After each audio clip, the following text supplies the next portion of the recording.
Hello! Hi. Hey everyone, welcome to the Chaos Theory live stream music show. This is show number 4, and we're excited to bring you lots and lots of artists, performing artists, visual artists, musicians from around the UK. And yeah, we are joined here today by some very, very special guests. I'm excited. Everyone to the Seer. Hi. Hello. And we've got SCALD. Oi. And hello, Lia Mice.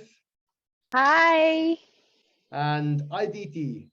Hello. Hi everyone. So for anyone who's new to us, Chaos Theory we've been putting on concerts and festivals and events for 10 years than we had last year. And now we've started experimenting with this live stream model. So we're just trying to find new ways of bringing different types of media and art to the public, even though people have to isolate, even though people are vulnerable, even though we can't travel as much as we'd like to. And I'm joined in the room by Emily Bailey, known as Emily Bailey Visuals Online, who's powering this whole show today. So we're going to play a bunch of videos by these artists. A lot of them are premieres. The first one we're going to play is by Lia Mice, who has been working on another invention called the Chaos Bells, and we're going to see a video of a performance, the debut performance on Chaos Bells by Blue Loop, and Lia is also producing on the side. So we're going to see that now, and then we're going to tell you more about it, and we're going to hear more about it from Lia later on. So enjoy.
Hey! That was wicked.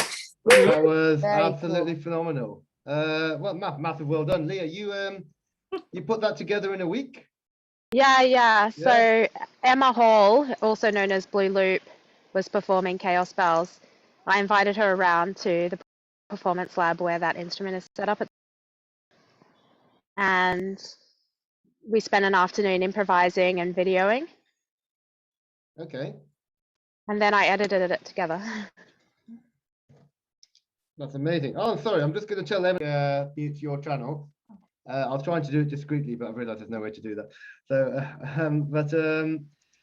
that was yeah. So, was that completely improvised?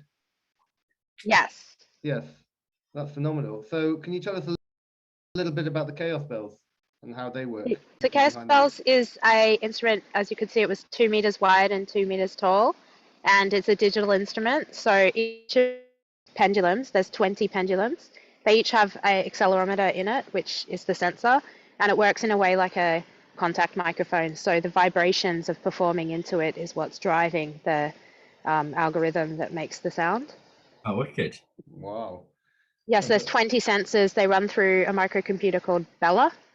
And yeah, I've been building it for my PhD and running research on it, trying to find out what it means to be performing large instruments versus small instruments. And yeah, it's been really fun, and I'm enjoying making performances with it now. Brilliant. Cool. So, and what started you on the journey of deciding to make instruments and explore this space of big versus small instruments? Yeah, so I mean, I guess it was partly inspired by my live solo show, which until this point was using small instruments. So, I mean, yeah, sometimes using other instruments like guitars, but also using small boxes like drum machines, or I play the Octatrack quite a lot. In that video, you saw the Analog Rhythm, which is a drum machine by Electron as well, and G-Tone, which is an FM synth. But yeah, so trying to put on a live show, but like kind of staring down to these tiny boxes, it made me think, can I not make digital music, but using my body and making it something that people can actually see what's happening? So that gave me the idea to make very large digital instruments. Okay. That's amazing. I've never actually seen anyone trying to do anything quite like that. I know that we've never managed to work together on a live show, but we did have you booked for a show at Electroworks last March, and it just got clipped by the lockdown, the very beginnings of all of this. So that was with the Prism Bells. Was that correct? Yeah. Yeah. So that's the precursor instrument to Chaos Bells. Prism Bell kind of changes shape all of the time, but Yeah. the introduction of the pendulums and the way that the pendulums move, and when the pendulums move out on Chaos Bells, there's chaos in the algorithm, and that's why it's called Chaos Bells, because it kind of drives, it like puts in a feedback of all of the code through the algorithm to create chaos, and that's where you can sometimes hear it go into white noise and things. So, but yeah, Prism Bell is essentially a morphing instrument, and it sort of uses only half the code of what Chaos Bells is. It's a similar kind of concept. Wow. Okay, that's brilliant. So thank you so much. So for anyone who wants to find out more about the artists and the guests at any point on the show, the information is in the description. If you have this link for this show and you've got a ticket, thanks for your support. Please keep the link. You can rewatch it as well. It'll go off for about a day maybe while YouTube processes it, and then it'll be back online, and you can watch that to your heart's content if you've got a ticket link. So we've also got another person we've not worked with before, or not even booked for a gig, and that didn't happen, which is IDT. So I just wanted to let everyone know that IDT is a wonderful visual artist who I have just recently become a fan of, and I discovered you at a live gig, which is my favorite place to discover artists, and it was at Skronk, emerging experimental artist. So I thought I'd just give that a mention because it's a wonderful, wonderful hotbed of inspiration. And some of you who are watching might be familiar with SCALD and the Seer, because last November you all produced a really, really nice stream for us using Unreal Engine, and you were pretty excited about that, called Plunge. Yeah. Yeah, so that was another lockdown. Like the Chaos Spells came out in the last year and a half. That's something you've been working on only Yeah, during. I've been working on it basically since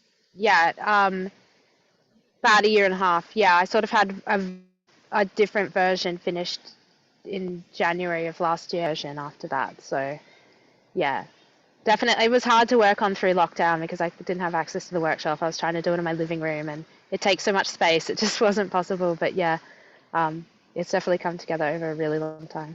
Well, I definitely dug it. Jason Logan says I hella dug the Chaos Drones, so I'm not the only one. So brilliant. So okay, so back in the spirit of invention and discovery over lockdown, SCALD and the Seer, you worked over the lockdown on this piece that we streamed last November, which is on our YouTube channel now. You can watch, anyone who wants to see the full thing. But that was called Plunge. So do you want to tell us a bit about that process? Like, how is that something you're already thinking of? Was it something that was meant to be in a different scenario and you adapted it over the last year's events, or was it a completely new thing? How did this come about? Plunge.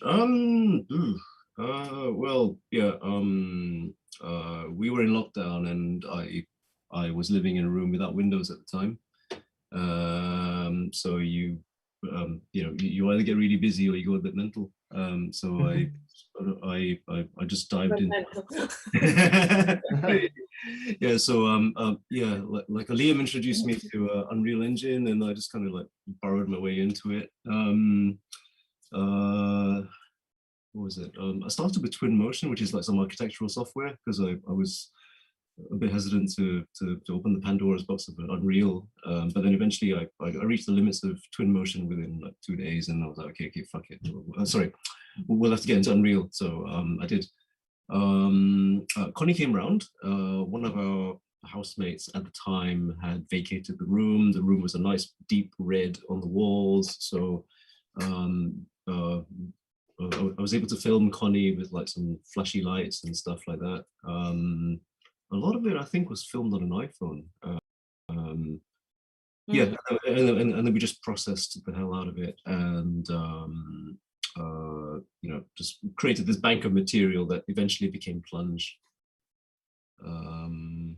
Yeah, I don't think there was a huge amount of planning to it, really. We just created lots of material, and then I kind of arranged it in a way that seemed to make some kind of narrative sense.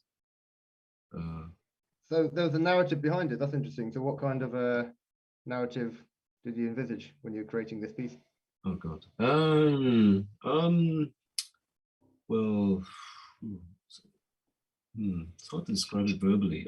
It just kind of made sense from start to finish if you just watched it and listened to it. It just one moment went to the next moment, went to the next moment, went to the next moment. There was one bit which I was really happy with, which was when Connie's vocal flooded in around about 12 minutes or so, because up till then you had this huge claustrophobia of like jungle beats and just like smothering darkness and stuff, and it just opens up into like flames, which is not very comforting either, but in a beautiful way. So yeah, it kind of made sense. Okay. Well, let's let the visuals do the talking. So there is a full 20-minute video on the Chaos Theory YouTube channel, and you can find a much higher res version on your Vimeo, I believe. And you can also go to Combat Recordings, and I'll put the link in the description for this video as well. And you can get much higher res versions of it. But there is a stream as well here on this channel, and it's basically, if you look for SCALD and the Seer present Plunge, you'll get the full experience. But what they've done for us today is they've prepared a very short montage of it, just to give an introduction to that. And then later on, we're going to see a brand new piece presented for the first time on the show later on that they've also prepared for us. So we're going to see the very, very super short montage of Plunge by SCALD and the Seer. So whenever you're ready, Emily.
And my pockets full souls. Yay! Hey! Yeah. That was phenomenal. Obviously, that was just a teaser. Derek, part of SCALD, was watching that and saying that was our first attempt. I can already see all the problems with it. And we're going to show their latest brand new work that they've been made 1 year better. It's 1 year better than that one. Hello. So, hello. Just telling them what you were telling us in the chat, which is how basically you feel that you've improved so much already since then. Although, yeah, a lot of people are saying, right, Milu says that was quite an experience. The visuals are unbelievably good. Sagui.art, Sagui is asking, is this one created in twin motion? It looks brilliant. And yeah, is it? No, I started learning twin motion because I was trying not to learn the Pandora's box of Unreal, but no, I ended up learning Unreal because that's where all the powerful stuff is, and that's how it was made. Okay, cool. And is that what you've continued working with throughout this year? Yeah, Unreal keeps expanding. You know, Unreal 5 is insane with like Nanite and Lubin and just all these extra capabilities that are within the reach of anyone with a powerful enough graphics card. It's a really exciting time. That's absolutely awesome. So I can't wait to see what you've done next. Bobcat says the mythical events of nature all at once. Amazing. That's what he said. And is enjoying the visuals and smoking effects as well. So Oh, cool. yeah, that's so well we have already got a full interview about the full piece of that after the 20-minute video on our YouTube channel. So if anyone's watching this on YouTube and wants to see more Chaos Theory stuff and hear about it first, you can always subscribe, hit the subscribe button and hit the bell so you get a little ping whenever we do it. We don't really put stuff out very frequently, so you won't be inundated with more spam in the already maddening world of notifications. So yeah, that's absolutely phenomenal. So we're going to move on to Aditi, complete Chaos Theory newcomer. So you've prepared quite a few videos for us. So just to explain to people, you are a musician, but you're a multimedia artist really. So some of the stuff we're going to see today is are videos that you've made with music you've made the music the video to other people's music. Is that correct? Yeah, mostly. Yeah, definitely. Yeah, so it's more like an excursion in all my works, which they have a kind of a connection with urban space and the perspective of urban space and interaction with technology. And some of them is from 2013 and some of them is from 2019. So it's a kind of excursion between all my works. Brilliant. And is that a theme that you've always worked with, urban space and technology? And yes, is that something? Yeah, prospection, technology, and geometry mostly. And I have a very big passion for glitch, so I put a glitch everywhere.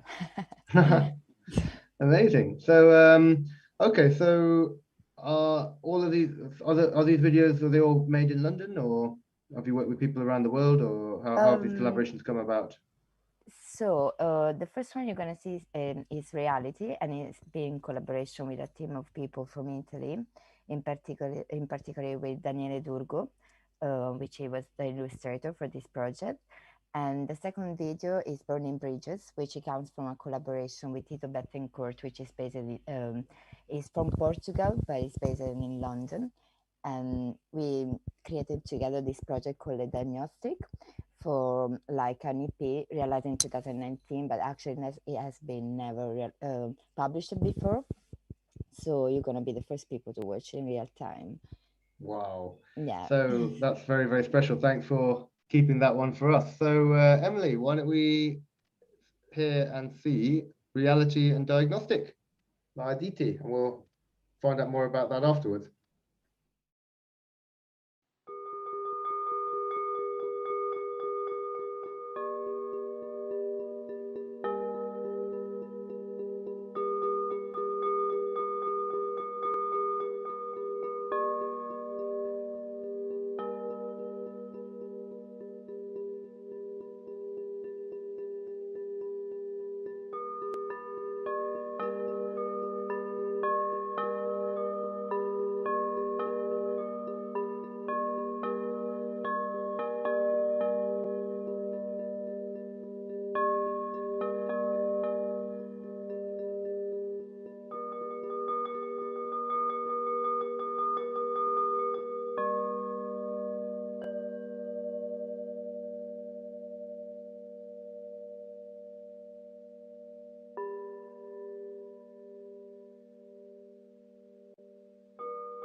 Hey. Hey, Yeah. absolutely brilliant. Those are really, really different animation styles there. You want to tell us a bit about them? How I mean, the first one, how much how much work went into reality? So for realizing reality took me about 6 months of animation, and including also all the project pre-animation. I think it has been about 8-9 months of production. Quite Wow. intense. Yeah, quite Yeah. every day, about 8-12 hours. I was always in animating on After Effects. Always After Effects. Is that your main tool Yeah. for this one? So the first illustration has been made on paper in collaboration with Daniele Urco from Milan in Italy, and then it has been digitalized and colored in Photoshop and passed into After Effects and animated in After Effects. Wow. Some part of it has been made with Cinema 4D. For the second part, where is the city, the 3D part, it has been in Cinema 4D. Super cool. Really Yeah. cool. And what about Diagnostik? This is a brand new one that everyone, you saw it here first. So thanks for that. Yeah. And what went into that?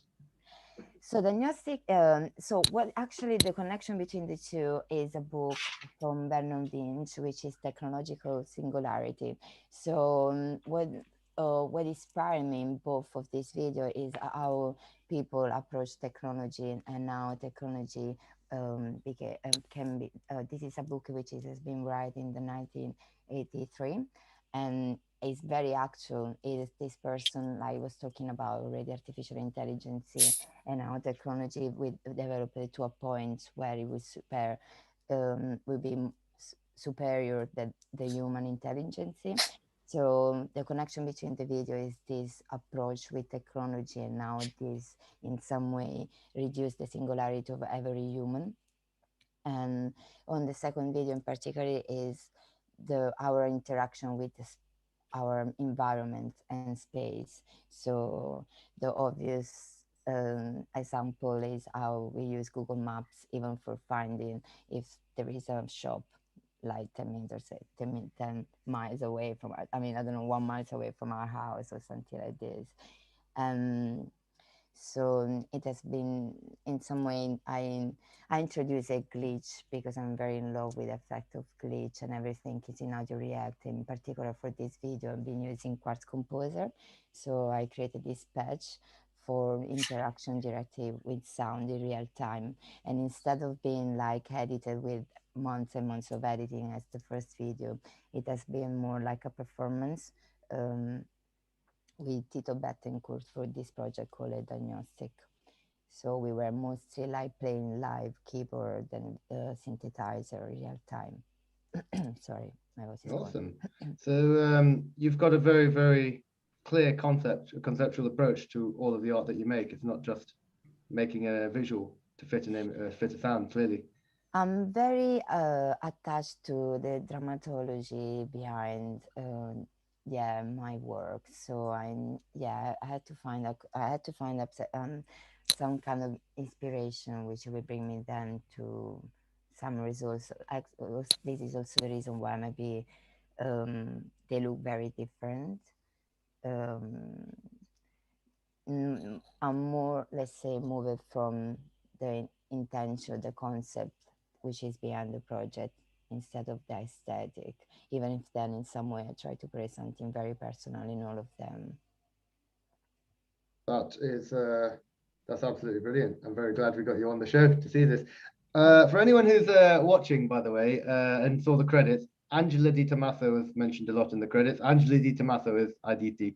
So not entirely sure which artist name you go under or which is the best way to find you, but if I were watching this show, which I am, and I'm on it, but I've never heard of you before, Angela, and I want to follow your work, where would you tell people is the best place you can find out about any future project that you might be working on? Definitely IDT. At the moment, my website is down because I've been not very active during lockdown, but on Facebook you can find a lot about it. And I have also Instagram. So I'll put a link to the Facebook page in the description below. And if you want to follow through on that, or you can look up IDT Vision on Instagram as well, and you can stay in touch over there.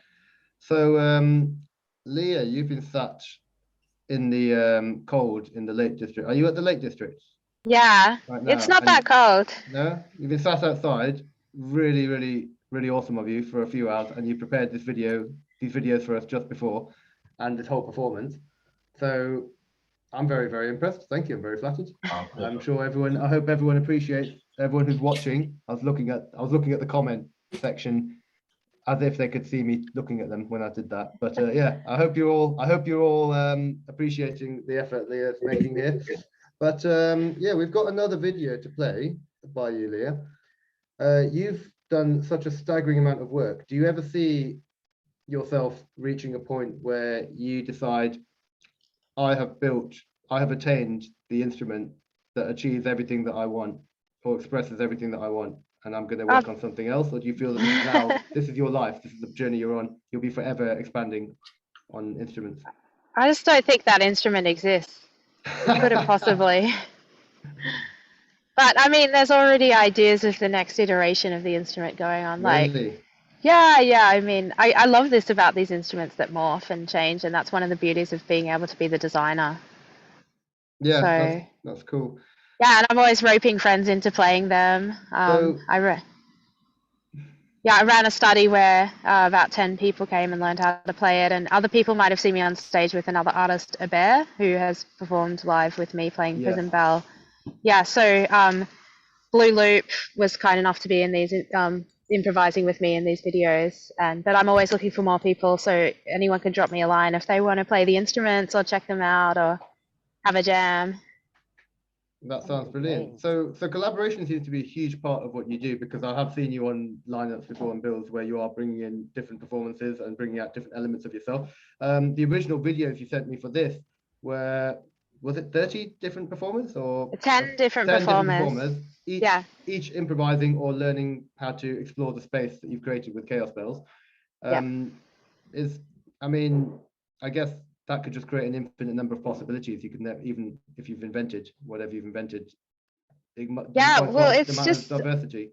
It's just amazing to see other people play the instruments that you play that you've made. And I mean, I love designing giant instruments, but also I'm an electronic producer and I use samplers and things like that. So to jam with them, I mean, I could be playing it, but I also want to play along with people playing it. So yeah, thinking of different ways to collaborate with it or put on a different performance. When I perform live, I mean, it's generally, you don't really know what's going to happen until the day. It could be any different performer performing with me or just me. But yeah, trying to just like, explore this space of really large instruments and see what can happen.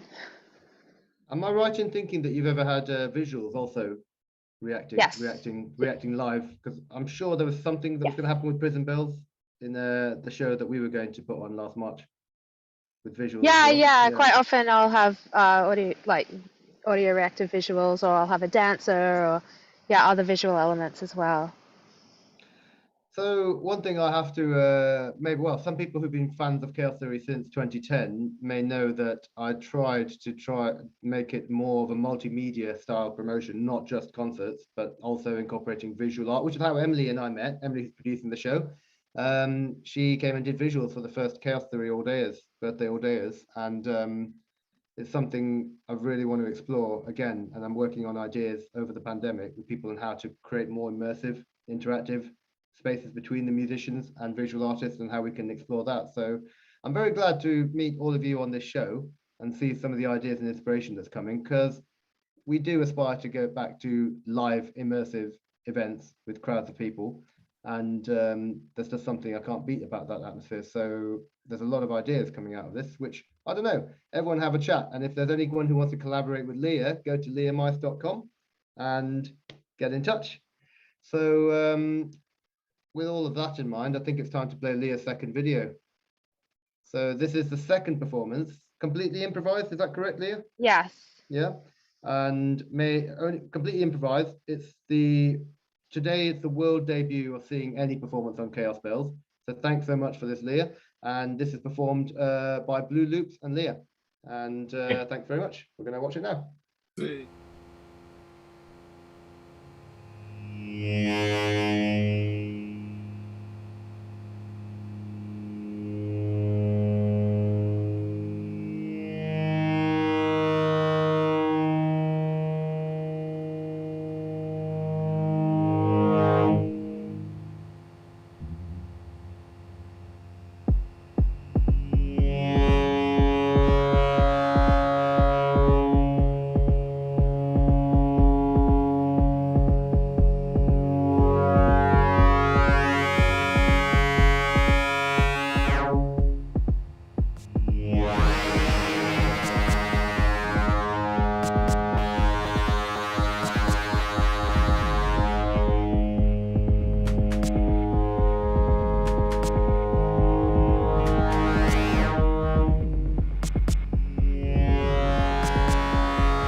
Hey! Oh, that was great. That was phenomenal. I loved all the drones. I loved the chords, the harmonies, the harmonics. So yeah, I was just wondering during that, is that completely acoustic? Is there any, no, not completely, is there any acoustic element to that when you're hitting No, that, you're not or hearing any tone? anything acoustic, and when you play it, you don't hear anything acoustic. Actually, the audio that you just heard came directly from the mixing desk, so yeah, it's all digital. It's designed to not create any acoustic tones, so it's not made from metal, even though it looks metal. It's made from plastic. Some of those Oh, pipes right. we got secondhand, like refurbished from an art installation. So, but yeah, it's made that way so that you can assign any tone to any kind of part of the instrument and make it sound in any way. And really, it just works off the vibrations. Yeah, so Cool. that is a fully digital signal that you're hearing. That's excellent. So when I saw Blue Loop holding it still at one point, I felt like sounds were still coming out. So does it take time to draw out, or does it require some constant motion and gestures, or how does that work? I need my other. Sorry, basically the way that it works is that the difference in how she tilts the pendulum changes the timbre of the sound of the drone, and then it gets to beyond a threshold, it becomes kind of like, and then it becomes extremely chaotic. Yeah, Wow. so yeah, you could hear bits where she's pulling it out, and it was kind of getting more and more kind of extreme. Yeah. Yeah, for sure. That's absolutely brilliant though. I really enjoyed that one, and I don't know why. Just I love drones for starters. That really helps. Yeah, we've had a few people just generally fawning over Diagnostik and Lia Mice in general. Liam, you had a few questions you wanted to ask. I did indeed, yeah. So I was wondering, so is there actually because I see no cables, right? So the setup looks so clean. Is that actually, yeah. You mentioned this this board. Is that actually, Yeah. is that the board in which the sound is being generated, or is it up to? No way. Okay, right, cool, yeah. So you can't see the cables because I painstakingly put the sensors inside the pipes, and then all the cables are inside of the tubes of the instrument, and it means that installing it at the moment is quite difficult, but it's something that we're working on to try to make it more easily installable. But yeah, all the cables are inside of the instrument, and then they come out to a microcomputer that you can't see, but it has like 20 input jacks. No way, right, okay. It must be quite big. The box isn't so big because the microcomputer is very small, so it only takes 20 kind of input jacks to work it. Yeah. I see. Right. Okay. Yeah. So originally I thought it was maybe some kind of data passing thing where basically you would basically take all of this data and then feed it into a computer to do the processing. But that's super cool that it's actually all done on this chip, which was called the Bella. The Bella, yeah, sick. Yeah. I'm gonna have to check that out. Yeah, so I'm doing my PhD at Queen Mary as part of the Augmented Instruments Lab, and also part of that lab are the people who design and build Bella. So I'm really lucky to be in this situation and be working with them. So yeah. Sounds like a great combination. Can I ask you something, Lia? Yes. How do you find people react differently to determine like one instrument? Do you find that people actually play very differently? Do you think they approach? Oh, yes. Yeah, people do play it differently. Yeah. Yeah. So if you want to see many people play it differently, there's going to be an Augmented Instruments Lab concert where the 10 different participants of our study will get to perform the instrument, and then you'll see different people playing it differently. But suffice to say, I mean, we're all musicians who have our own kind of musical tastes and our musical background, and have been brought up playing other instruments. I mean, I studied the trumpet. I don't play the trumpet anymore, but I played the trumpet. Yeah, you know, but everybody has this kind of musical identity. And then, yeah, part of the study was about like what happens when you explore an instrument that is absolutely nothing like any other instrument you've ever played before. So yeah, people do play it differently, and especially because it's much larger than any instrument people have ever played before. So many factors. Yeah, I would find it quite interesting to see how everybody approaches it in a different way. it's quite a childish or childlike moment, isn't it, to be given an instrument that doesn't carry any kind of weight.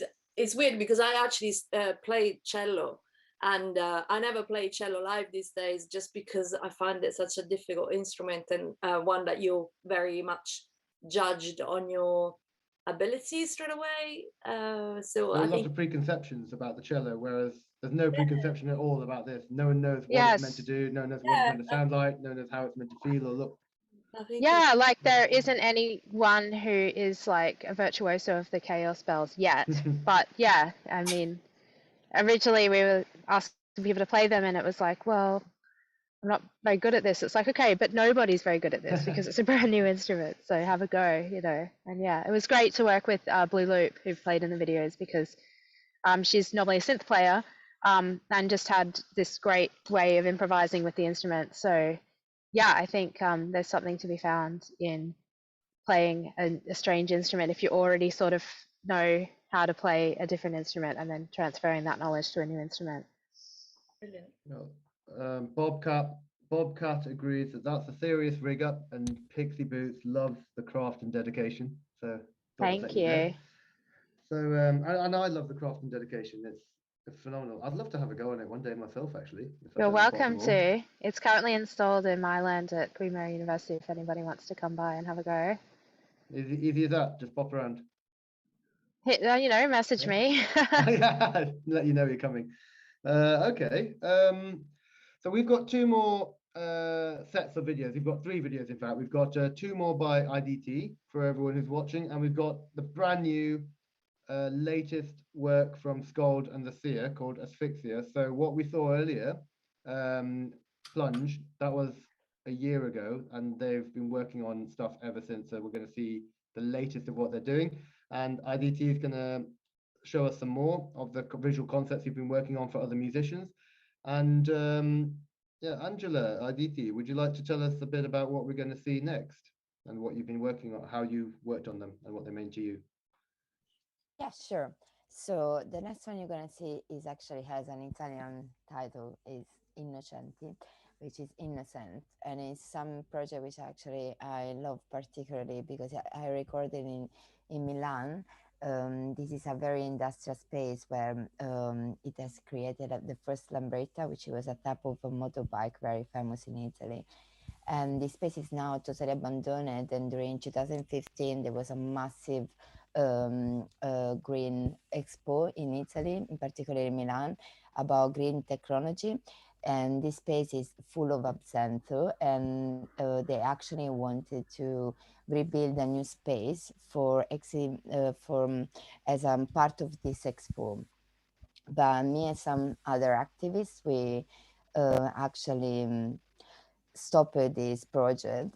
First of all, because this place is full of absinthe and it's a very dangerous type of material. And second, because it was a place for gypsy community, which it was totally removed from this space after more than 25 years, or totally abandoned. And so it's a sort of project which is very conceptual, again, very glitching, but I'm very particularly attached to this project, and I very like it. And then the last one is going to be module 01, which it has been always in 2015 and always with during the expo, this massive green expo that happened in Milan. I went around to recording some particular building that's been created for this expo. This building in particular, which is in this video, it very shocked me because it has been created like in 5 years, and it's a massive structure of full iron and glass, very, very, very complex. And I like it to play a bit around with the geometry of this place and kind of decontextualizing the picture in itself and creating a new world out of it. And yeah, good vision. Wow, good, strong vision.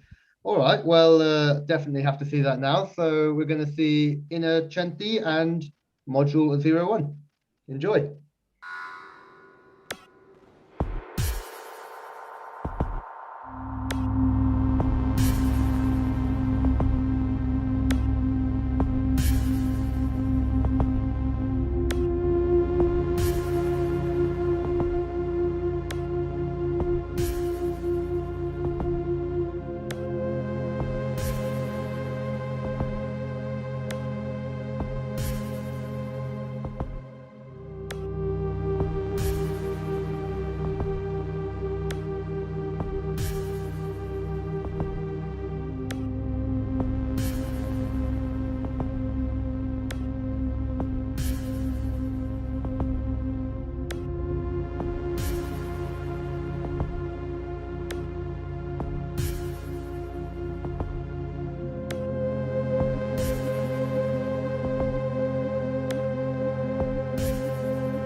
Hey! Well done. So we just Thank saw you. Innocenti and Module 01 by IDT, aka the great visionary Angela Di Tomaso. You said very well. Nobody can. Oh well, honestly. thank you. So yeah, well that was gorgeous. As that was really gorgeous. These aren't even recent works of yours, are they? You've had these in the back burner for a while. You said. So, Yeah, both of those projects are from 2015, and both of them I made it while I was still in Milan before to move in London. The same year, actually, I moved to London at the end of 2015. Yeah. So yeah. So what inspired? Was it a direct collaboration with the musician, or do you work independently, draw some inspiration, draw some ideas yourself from the sound, and then create your own video? So To for the both of music. these video, actually, I have very different type of approach. So in both of those video, I actually made first the video, and then I asked it to some sound editing person to making their own type of music on top of the video. And for the first one, Innocenti, I did an amazing collaboration with Massimiliano Cestari, which is also very good friends of mine. We used to go in university together back in Milan.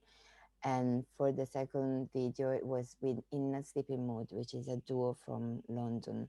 They're both, all three of them, very great musicians, very good.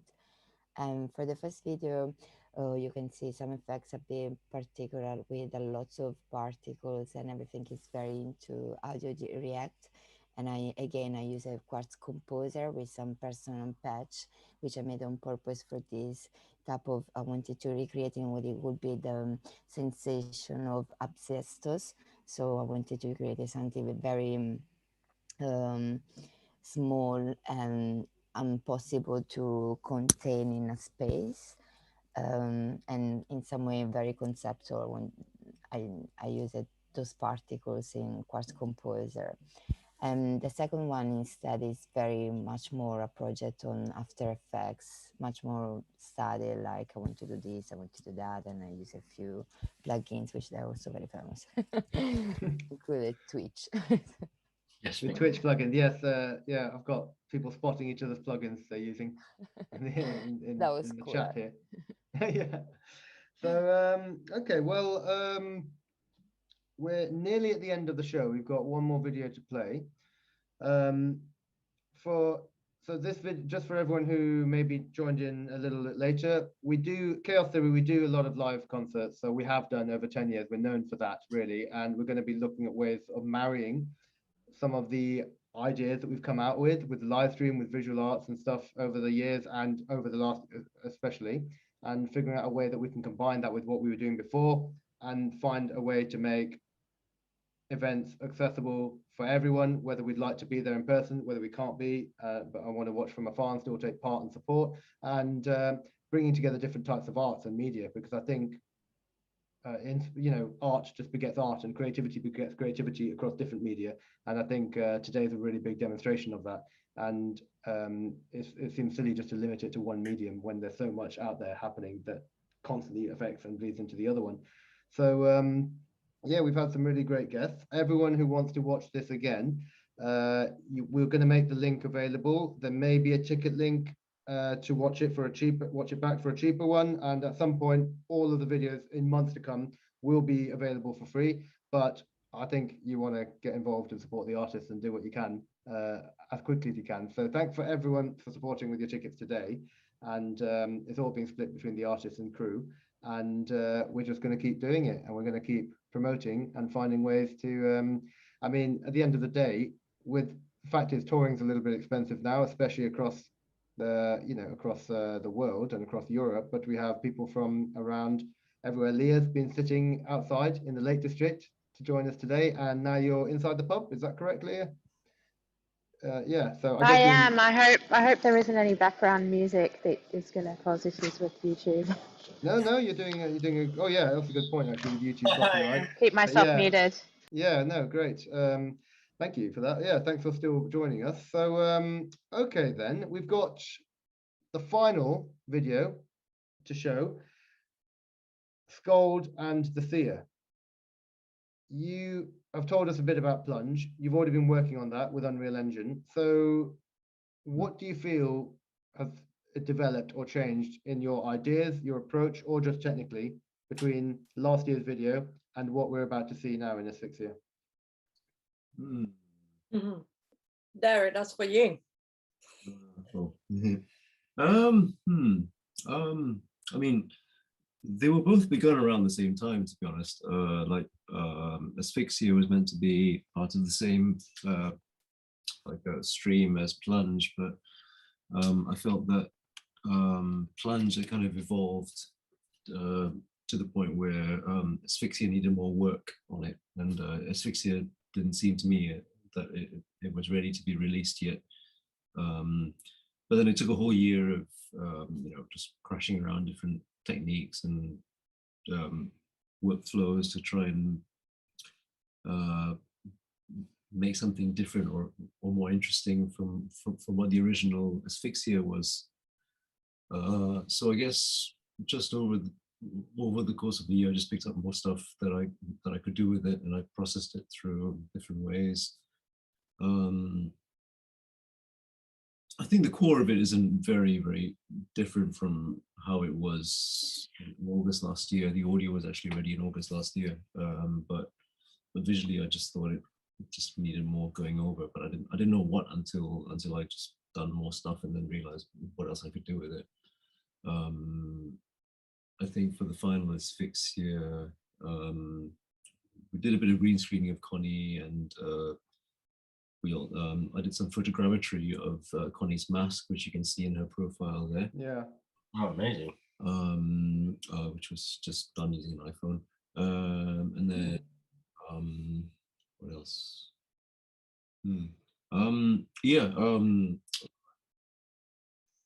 There was an Unreal Engine space that was created, and the visuals were put into that space and then recorded. So it was kind of,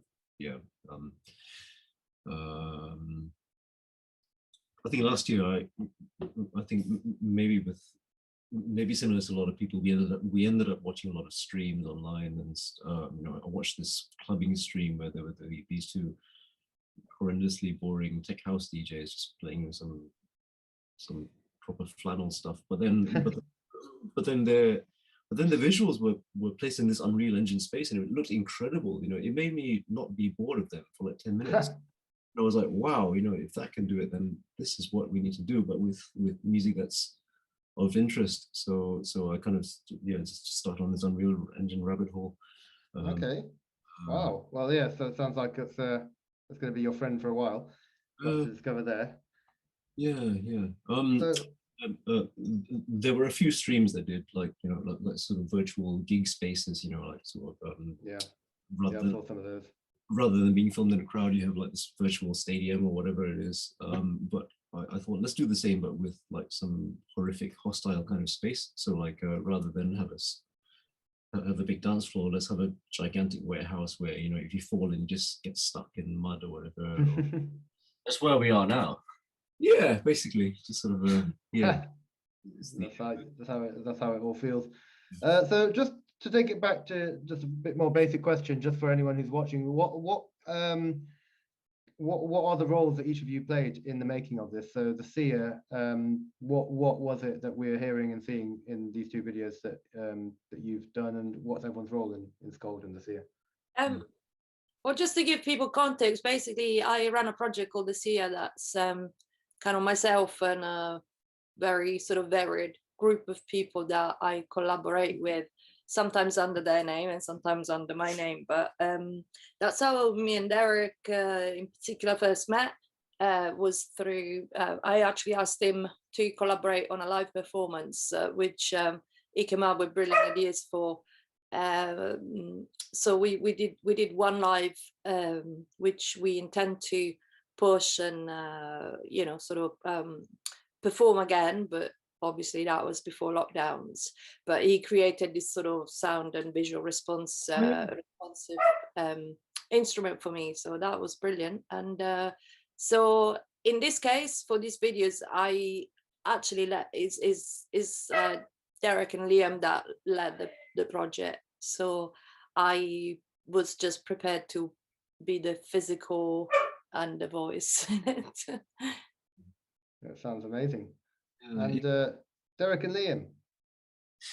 Yeah, so I've been collaborating with Derek for, I must have been 18 when I first met Derek.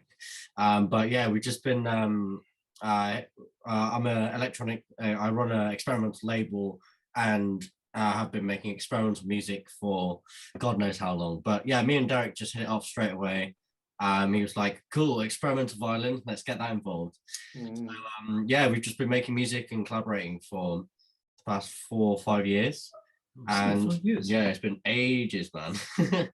Time flies. I saw you performing when you recorded SCALD Process at Set in Dalston years ago with great visuals then. Oh yeah, yes.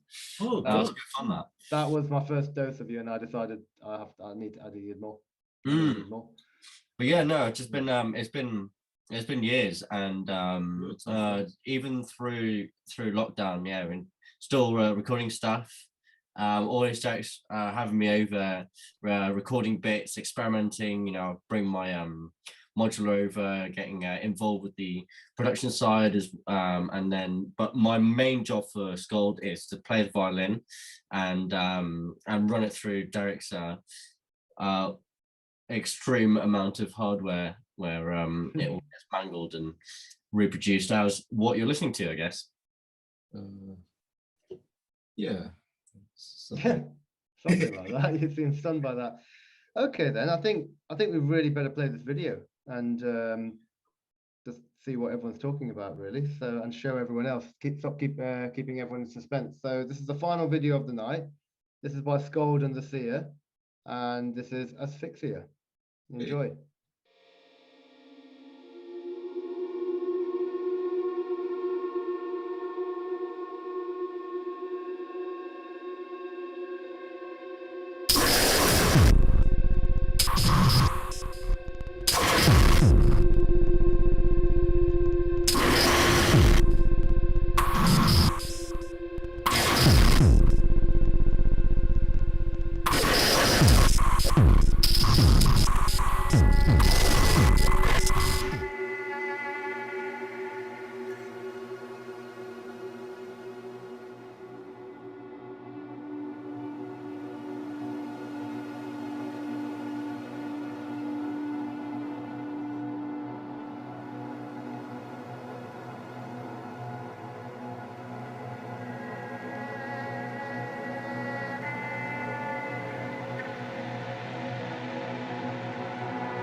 Wow. Whoa. That was awesome. That was lavish. That was absolutely nightmarish, yet beautiful. Too beautiful to be terrifying. Hey. That was absolutely phenomenal. Those vocals are really, really haunting, the Seer, as well. Do you all record them in the same room? Do you do it remotely? How have you been working on this stuff? So I mean, the recording came along in bits and pieces a little bit. I think it was in Derek's room that we did. Where did we record this, in your room? Yeah. We recorded in my room. I think we just recorded ages and ages, and then we recorded. I normally play the accordion as well. I remember we recorded some accordion, and then I came to play. It was literally in your no windows bedroom. And do you add the effects yourself, or does that come later on the SCALD side? So I normally, I guess because some of this came along when we were rehearsing for a live performance. In fact, part of it was on New Rivers. Now I remember that we did some recording there. If I play live, I normally have my own effects, but in this case, it was a mix. Yeah, Derek is so skilled with anything technical that it sort of leaves me a little bit redundant. If I play on my own, I tend to be in control of what I have, but with somebody like Derek, I tend to sort of let it go through his his pedals and effects, and it tends to always kind of add something really kind of on point. Well, I think it was very on point. That's moved on a long way from last year, I'd say. So we've got a bit of love here. You've told everyone if they've got any final questions. Now's the time, but people are just too busy fawning over everything, I think. So we've got Riot Millie saying thanks for tonight. We've got Bobcat, or thanks for allowing me to view all of your projects. Very different, very imaginative, bravo. And Jason Logan's haunting is the right word. The vocals sound like some sort of ritual. Oh, I would say so. It normally is a good intention. Is a ritual set with good intentions. That's great. So okay, well, we played all of the videos for tonight. You've all been absolutely phenomenal guests. Some of the chat that the guests have been having with each other while the videos have been playing in backstage in the green room, let's say, it's been really, really interesting as well. And I think this video will be available to rewatch, and we'll be selling tickets for that over the next few weeks. And then at some point in the future, it'll be available. But I really, really think you need to get in touch with these artists. So do follow their links below. Follow Chaos Theory. Click and subscribe to our YouTube channel, and there are links below to Bandcamps where you can spend money on these artists and contribute to them. There are links where you can donate to Chaos Theory as well and buy our compilation album on Bandcamp as well. And we're just going to keep on promoting, and we really want you to support these artists. It's been a really, really tough couple of years, a year and a half, and all this money does make a huge amount of difference, every penny counts. But also at the same time, it's amazing to see what everyone's done with the space and how you've all been using the last year and a half to either chill, rediscover old ideas, take some time away and just do nothing, or just develop completely new things in a really intense way. It's just, there's no wrong approach to creativity at all. So has anyone got anything else you'd like to say? Oh, people are fawning over us in the chat. Thank you very much. Any of you got anything you'd like to say or ask? Can I quickly plug an event? Please, yes. What have you got coming up? Is at New Rivers this coming Sunday. And I'm not playing with Derek this time, I'm playing with somebody else, but I'm sure Derek will maybe come and support. But another sort of friend of this group of people is, I think Lia mentioned Bear. Yeah. She's playing live, and UK is DJing. Really? That's amazing. He's great. It's an early gig. It's going to be a small one. If people can wear masks indoors in the gig room, that'd be awesome. So maybe people that are a bit more worried about sort of COVID spread can still come and be reassured that the gig room, we're encouraging people to wear masks. But yeah, do come down. New River Studios has been a great venue that has supported us, all of us, I guess, so many of us in London. So yeah, do come along. They're a big part of my life and everyone's life, I think. And yeah, they've completely redone it as well. The bar looks great and it's a really nice space to hang out. So is that this Sunday, the 26th of September, did you say? Yes. All right, great. Has anyone else got anything else coming up that people want to hear about, or people maybe people don't, that people should want to hear about? On the topic of UK, whom a mutual friend of Connie and mine, Dan, I think UK is playing at Fat Out Fest as well, which is where I think Lia is playing as well. Yeah, we're both playing on the same night. It's the 30th of October. Yeah, it's going to be amazing. Where's that again? That's in the north, isn't it? Salford. Yeah, it's just right next to Manchester. Yep. Awesome. That might be worth the trip. Yeah, absolutely. I'll be there doing for UK as well. So you'll be doing visuals. Great! Oh my God, I'll get to meet you in real life. Road trip. Well, actually, we've met once already. I was one of your technicians at late at Tate when you played Sample as a Time Machine. See, Liam and I both work at the Tate, so where? Tate Modern a couple of years ago, maybe. Oh, at the Tate. Oh my God! Wow. Yeah, that was a while ago. Oh, sorry, I didn't recognize it. It's the glitching. You weren't like glitching like that. He does in real life. He does that actually. Yeah, he does do that. That's how he looks. Organic glitching. Yeah, no, we I mean, that's how Liam and I met. Like, you know, we both freelance at the Tate and do techie stuff. So, yeah, you know, we've. That was an amazing night. Yeah. Yeah, we've seen you set and yeah, that's all good. So yeah, look forward to. No, but I'm really looking forward to Fat Out Fest. That's going to be my first proper live set back. Amazing people, amazing festival, and it goes for 3 nights. So yeah. That sounds amazing. I think I might have to head to that. And your visuals, Derek, during UKA set at Raw Power Festival were just that basically made the weekend for me. Oh, sweet. That was really, really awesome. Yeah, my passing plug is 6th of November at Fold in Canning Town. Playing a Swarm set, which is my personal project. Expect heavy duty electro and left field curveballs. That's about it. Are you playing live or are you DJing? I'm gonna do a hybrid, I think. Oh. Yeah, I'll be playing at the same gig as well, actually, which will be quite fun.